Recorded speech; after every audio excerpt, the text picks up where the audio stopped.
మనం ఖమ్మం వెళ్దాం. ఖమ్మంలో మా ప్రతినిధి ఉపేందర్ మనకి అందుబాటులో ఉన్నారు.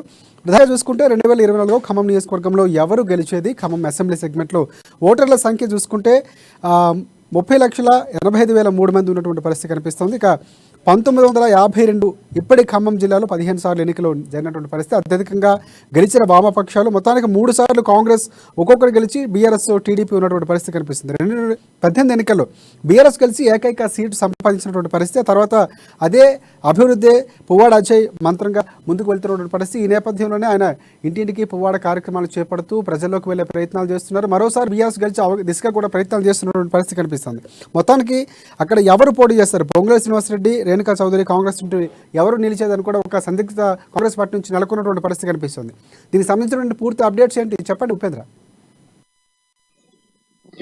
రైట్ రాజశేఖర్, ఖమ్మం నియోజకవర్గానికి సంబంధించి ఖమ్మం జిల్లాలో 10 నియోజకవర్గాలు ఉంటే ఖమ్మం నియోజకవర్గంలో అత్యధికంగా ఓటర్లు ఉన్నారని చెప్పుకోవచ్చు. ఈ నియోజకవర్గంలో ఇప్పటి వరకు 10 సార్లు వామపక్షాలు గెలిస్తే 3 సార్లు కాంగ్రెస్, ఒకసారి టీడీపీ, 2018 ఎన్నికల్లో బీఆర్ఎస్ అభ్యర్థి గెలిచినటువంటి సందర్భం ఖమ్మం నియోజకవర్గంలో చోటు చేసుకుంది. ఖమ్మం వర్గంలో ఇప్పటి వరకు ఎన్నికలు జరిగిన నేపథ్యంలో వామపక్షాలు ఇప్పుడు వచ్చే ఎన్నికల్లో పోటీ చేసే ఆలోచన చేయట్లేదు. టీడీపీ నామమాత్రంగా ఉంది. బీజేపీ వైపు నుంచి అటు పొంగులేటి సుధాకర్ రెడ్డి, గల సత్యనారాయణ పేర్లు వినిపిస్తా ఉన్నాయి. ప్రధాన పక్షాలుగా ఉన్నటువంటి బీఆర్ఎస్, మరోపక్క కాంగ్రెస్, ఈ 2 వర్గాల మధ్య ప్రధానంగా పోటీ జరిగే అవకాశం కనబడతా ఉంది. ఖమ్మం నియోజకవర్గంలో బలమైనటువంటి ఏకఛత్రాధిపత్యం మీద నడుస్తున్నటువంటి పువ్వాడ అజయ్ కుమార్ ఖమ్మం నియోజకవర్గాన్ని నుంచి నెక్స్ట్ ఎన్నికల్లో పోటీ చేసే ఆలోచన ఉన్నట్లుగా తెలుస్తా ఉంది. సీటు కూడా దాదాపు అతనికే ఖరారైనట్టుగా తెలుస్తా ఉంది. ఈ నేపథ్యంలోనే ఖమ్మం నియోజకవర్గం ప్రధానంగా అజయ్ కుమార్ ఇచ్చినటువంటి అన్ని రకాల హామీల్ని నిలబెట్టుకుంటూ నియోజకవర్గ వ్యాప్తంగా వాడవాడ పువ్వాడంటూ గ్రామ గ్రామాన వీధి వీధిని తిరుగుతూ తన యొక్క శక్తిని, అభివృద్ధి పనుల్ని చూపించేందుకోసం అజయ్ కుమార్ ఇప్పటికే వ్యూహాత్మకంగా ముందుకు సాగుతా ఉన్నారు. పువ్వాడ అంటే ఫ్లవర్ కాదు, పువ్వాడ అంటే పవర్ అన్నట్టుగా తన యొక్క శక్తిని నిరూపించి నియోజకవర్గ అభివృద్ధి కోసం అహర్నిశలు కృషి చేస్తా ఉన్నారు.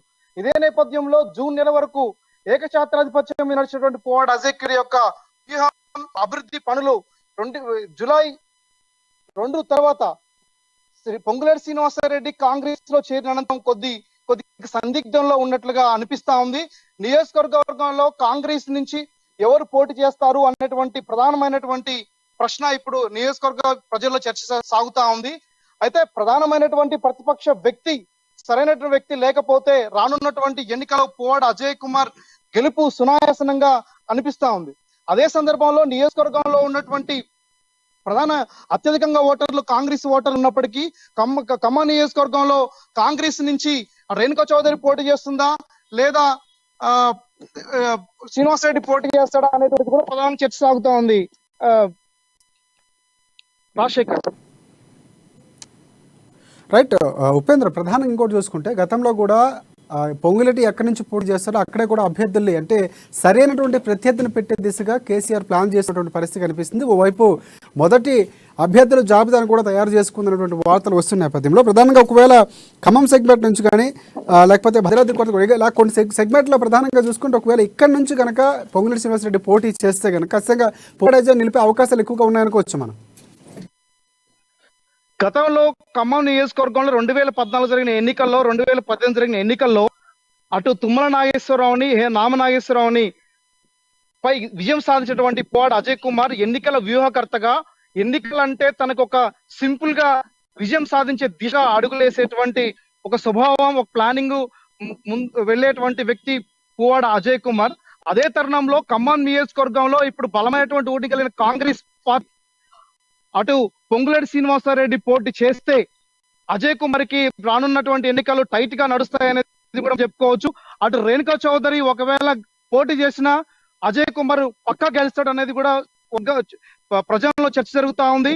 అదే సందర్భంలో బట్టి విక్రమార్క వర్గం నుంచి నగరంలో ఉన్నటువంటి నగర అధ్యక్షుడిగా ఉన్నటువంటి జావీద్ కూడా నీ ఎన్నికల్లో పోటీ చేస్తున్నటువంటిది కూడా సవాల్ చేస్తున్న నేపథ్యం కూడా నియోజకవర్గంలో కనబడతా ఉంది. అయితే అజయ్ని ఎదుర్కొనే శక్తి కేవలం ఖమ్మం నియోజకవర్గంలో కేవలం పొంగులేటి శ్రీనివాసరెడ్డికి తప్ప ఇంకెవరికి లేనటువంటిది కూడా ప్రజల్లో ఇప్పటి వరకు చర్చ జరుగుతా ఉంది. శ్రీనివాసరెడ్డి ఖమ్మం నుంచి పోటీ చేస్తాను అని స్పష్టంగా చెప్పలేకపోయినా అధిష్టానం యొక్క పిలుపు, సర్వేలు ఇవన్నీ పొంగులేటి శ్రీనివాసరెడ్డికి అనుకూలంగా వస్తే ఖచ్చితంగా ఎన్నికల్లో పోటీ చేస్తే రానున్న కాలంలో అజయ్ కుమార్ గారి గెలుపు చాలా కష్టం అని చెప్పేసి కూడా ప్రజలు చర్చ కొనసాగుతా ఉంది రాజశేఖర్. రైట్, ఇంకోటి అండి, వామపక్షాలు దాదాపుగా ఖమ్మం నియోజకవర్గం ఏర్పడిన తర్వాత 1952 నుంచి 15 సార్లు జరిగినటువంటి ఎన్నికల్లో ఎక్కువ శాతం గెలిచినటువంటి పార్టీగా ఒక మంచి గుర్తింపు ఉంది. అంటే కమ్యూనిస్టులు కానీ లేకపోతే ఆ ప్రాంత సంబంధించిన ఓటర్లు ఎక్కువగా ఉన్నటువంటి పరిస్థితి. తర్వాత టీడీపీ నుంచి కానీ కాంగ్రెస్ నుంచి కానీ కాంగ్రెస్ 3 సార్లు గెలిస్తే టీడీపీ ఒకసారి గెలిచినటువంటి పరిస్థితి, ఇక బీఆర్ఎస్ మొన్న గెలిచినటువంటి పరిస్థితి కూడా కనిపిస్తుంది. ఈసారి ఈ ఓటర్ల ప్రభావం ఎంతవరకు ఉండే అవకాశం కనిపిస్తుంది? ఇంకోటి, ఇంకా ఇక్కడ బీఆర్ఎస్ పార్టీకి కానీ వామపక్షాలకు కానీ ఒకవేళ పొత్తు కుదిరితే ఇక్కడ నుంచి పోటీ చేసే అవకాశాలు కూడా కనిపిస్తున్నాయి. ఆ దిశగా ఆలోచిస్తే కనుక అభ్యర్థులు మార్పు ఉండే అవకాశం ఉందంటారా? ఎట్టి పరిస్థితుల్లో అజయ్ కుమార్ ఖమ్మం నుంచి పోటీ చేయాలని చాలా వ్యూహాత్మకంగా తన యొక్క అనుచర గణానికి క్షేత్రస్థాయిలో తన యొక్క సభ్యులందరికీ కూడా ఇప్పటికే తానే పోటీ చేస్తున్నట్టుగా తన ప్రజల్లోకి వెళ్ళి పనిచేస్తా ఉన్నారు. అయితే వామపక్షాలు అటు బీఆర్ఎస్ కలిపి పోటీ చేసిన తరుణంలో టీడీపీ మాత్రం ఎట్టి పరిస్థితుల్లో సింగిల్ గానే పోటీ చేసే అవకాశం ఉందా, లేదా కాంగ్రెస్ పోయే అవకాశం ఉందనేది కూడా సందిగ్ధంలో నెలకొన్నటువంటి సందర్భంలో బీఆర్ఎస్ నుంచి అజయ్ కుమార్ పక్కగా సీట్ వస్తాయని ఆశతో ఉన్నారు. అదే సందర్భంలో నియోజకవర్గంలో గతంలో అజయ్ కుమార్ చేతిలో ఓడిపోయినటువంటి మంత్రి తుమ్మల నాగేశ్వరరావు పేరు కూడా అక్కడక్కడ వినిపిస్తా ఉంది. తుమ్మల నాగేశ్వరరావు కనుక బరిలోకి వస్తే అజయ్ కుమార్ ని ఖమ్మం నుండి హైదరాబాద్ పంపించాలా, లేకపోతే ఇంకెక్కడి నుంచి పోటీ చేయించాలనేటువంటి కూడా సీఎం కేసీఆర్ ఉన్నట్లు కూడా కొంత ప్రజల్లో చర్చ కొనసాగుతుంది. ఓవరాల్ గా చూసుకుంటే ఖమ్మం నియోజకవర్గ వ్యాప్తంగా పువ్వాడ అజయ్ కుమార్ ఇప్పటి వరకు తన యొక్క సింగిల్ గా తన ఏకఛత్రాధిపత్యం మీద తన తిరుగులేనటువంటి నాయకుడుగా అభివృద్ధిలో గాని ఇతర అనేక రకాలుగా గానీ అజయ్ కుమార్ చాలా వ్యూహకర్తగా ముందు కొనసాగుతా ఉన్నాడు. పొంగులేటి శ్రీనివాసరెడ్డి కాంగ్రెస్ చేరిన అనంతరం తన వ్యూహం, తన ఆలోచన